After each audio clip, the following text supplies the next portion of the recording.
Avant que Salah ad-Din Youssouf ibn Ayyub libère Jérusalem, un homme avait tout préparé, un roi pieux, stratège, effacé volontairement de l'histoire.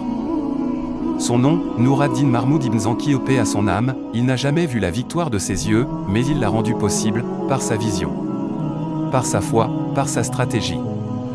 Et il a même fait construire un minbar pour Al-Majid al-Aqsa, bien avant sa libération. Voici l'histoire rare, d'un homme que l'histoire a voulu effacer, mais que Muslim News ramène à la lumière. Début du XIIe siècle. Les croisés, poussés par Urban II, prennent Jérusalem en 492 de l'Hégire 1099 de l'ère chrétienne, plus de 70 000 musulmans et juifs sont massacrés, le monde musulman est brisé. Le calife al-Mustarchid Biya à Bagdad n'a plus de pouvoir réel, les Fatimides dominent Al-Qaïra, la Syrie est divisée, Damas, Halab, Hama, Im. Les croisés fondent le royaume de Jérusalem, le comté de Tripoli, la principauté d'Antioche et le comté d'Aerua. Mais en 539 de l'Hégire 1144 de l'ère chrétienne, un homme brise le silence, Imad ad-Din Zanki reprend Aerua.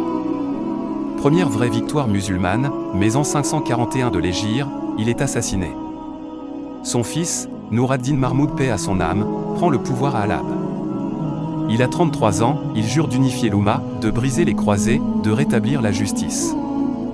À Damas, Mu'in ad-Din Unur lui résiste, mais Nour ad-Din agit avec sagesse, il réforme l'impôt, construit des madaris, des mustashfayat, des mahakim sharia. Et sur les murs de ses œuvres, il fait graver: celui qui cherche l'agrément d'Allah, Allah lui accorde la victoire. En 549 de l'Hégire 1154 de l'ère chrétienne, il entre à Damas sans guerre, la Syrie est unifiée. Puis, il fait sculpter un minbar de luxe à Halab, pas pour une mosquée locale, mais pour Al-Majid al-Aqsa, alors que Jérusalem est toujours occupée. Un acte symbolique. Une promesse. Une foi inébranlable, un roi qui prépare la victoire, avant même qu'elle arrive. Ce minbar, c'est celui qu'on appelle plus tard Minbar Salah ad-Din. Mais c'est Nour ad-Din, paix à son âme, qui l'a conçu. En 570 de l'Hégire 1174 de l'ère chrétienne, plus, Nour ad-Din meurt à Damas, à 48 ans, paix à son âme. Il n'a pas vu Jérusalem libre. Mais il a laissé un héritier, Salah ad-Din Youssouf ibn Ayyub.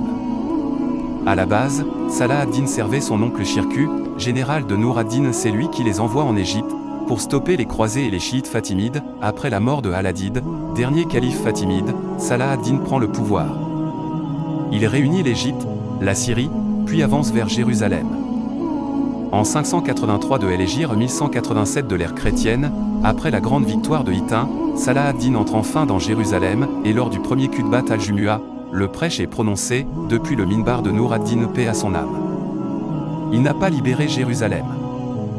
Mais sans lui, elle ne l'aurait jamais été, un roi discret, unificateur, visionnaire, oublié.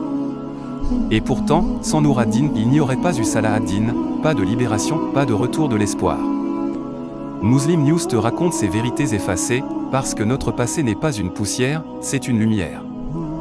Abonne-toi, partage, réveille les consciences. Et souviens-toi, la victoire ne vient pas des discours, elle vient de ceux qui préparent. Merci d'avoir regardé cette vidéo, Muslim News, éclairez la Oumma chaque jour.